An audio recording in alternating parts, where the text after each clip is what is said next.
this organization made that typically teams that want to get to a whole other level make, bringing the guys that come out there and doing this.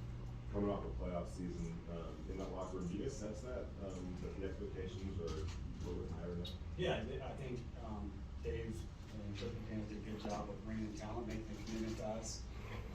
You know, we as a team have to reward them by giving the same commitment every day, getting better every single day. So, you know, every single season is so fun because you have new expectations, you get a new chance to do something special, and every single day, you know, it takes your very best to achieve that. And you know, any good team I've been on, it's not just one or two guys; it's the whole team buying in. It's the first guy and the last guy buying in the same way. If we can do that, we'll have a chance. What are the biggest comparisons, but also contrasts, just in your life and just in your game going into your first training camp in 2019 to this training camp now?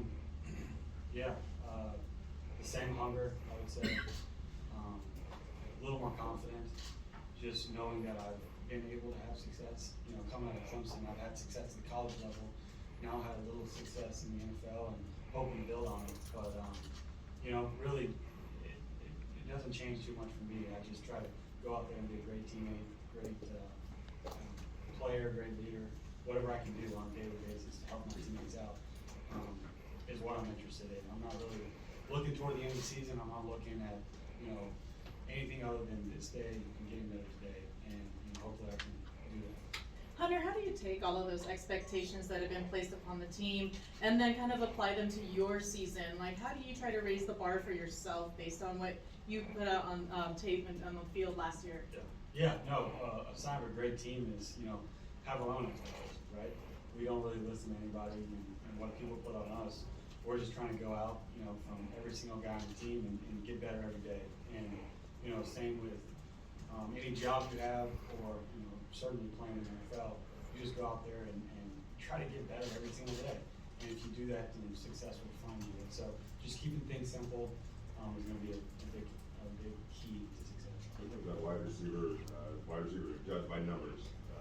But when you bring in something like Devontae and you start looking at, well, you, Darren, Devontae, and the others that are on this team, individual numbers may come down, but collectively they'll be working better. Does that come into play at all? Absolutely. I mean, you know, we're just trying to be the best group we can be. So it doesn't matter if it's, you know, Keelan or Nick or DeMarcus or Devontae or whoever's out there making plays, Josh. You know, we're just focused on being unselfish.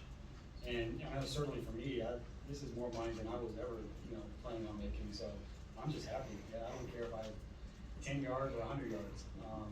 I just want to be the most unselfish guy I can and go out there and, you know, have a blast with my teammates. And hopefully, you know, for me, in order to be a great teammate, is to be very unselfish. And, you know, even when I have a lower statistic game, or, you know, some people might look at a reason for me to be selfish and say, you know, I should have a little more help.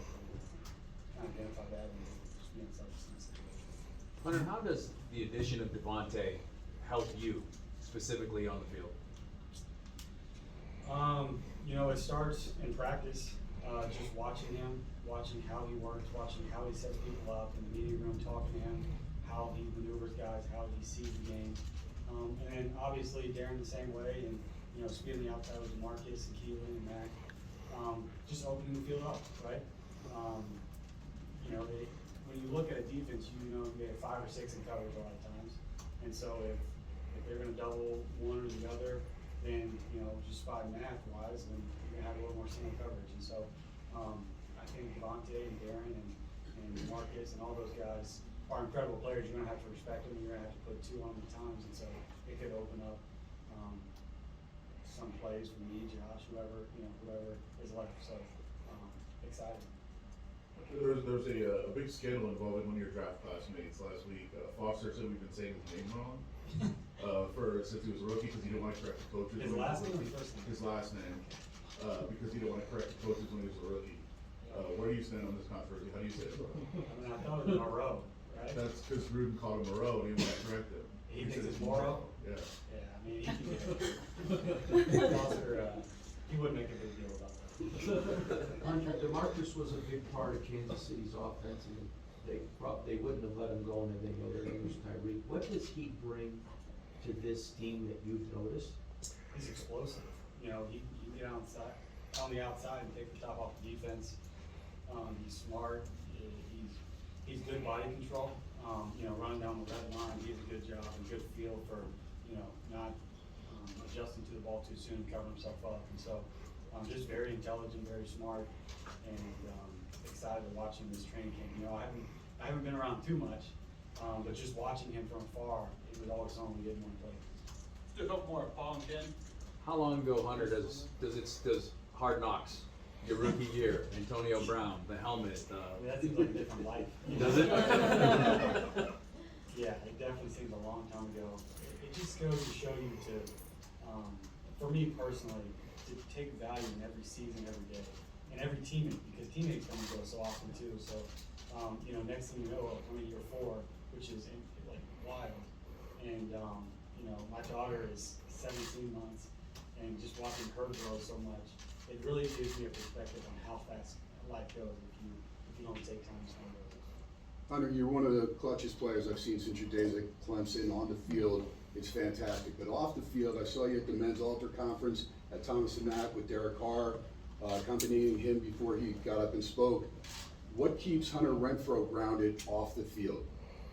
Yeah, definitely, you know, what Derek preached about, my faith. I think that's first and foremost, just knowing that no matter what happens on the field, and that's one of the reasons that gives me confidence on the field, is knowing that no matter what happens off of it or on it, that everything's gonna be okay, you know.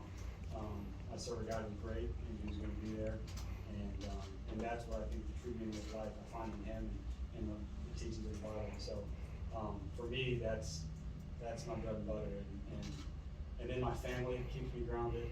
You know, I wouldn't be anywhere without them, and so those are kind of 2 punches right there, 1 and 2. There you go. Quick follow-up, number 13. A lot of folks in Vegas especially think it's a bad number. Superstitious, you won't see 13 floors. I know Kurt Warner, Dan Marino wore it. What attracted you to the number 13? I mean, Adam Humphries was number 13 at Clemson before me, and they were kind of giving it to slot receivers. You know, Tyler Grisham, who's the receiver coach there now, wore it, and so I was just happy. I was number 35 my retro freshman year at Clemson as a walk-on, so I was just happy to be out of that number, to be honest. Steve Audacy and Chris Honda. Hunter, can you talk a little bit about, with the new staff, new regime, new thought processes, you guys learned all this stuff, can you talk about the word accountability, and maybe it takes on a little added meaning with this new staff, everybody's always gonna be accountable, but has it changed a little bit, a little more pressure? Yeah, I mean, the accountability comes from the team. They can be guided by the coaching staff, by the, you know, administration, but the team is where, you know, any great team is gonna have to have great leaders and people that hold them accountable.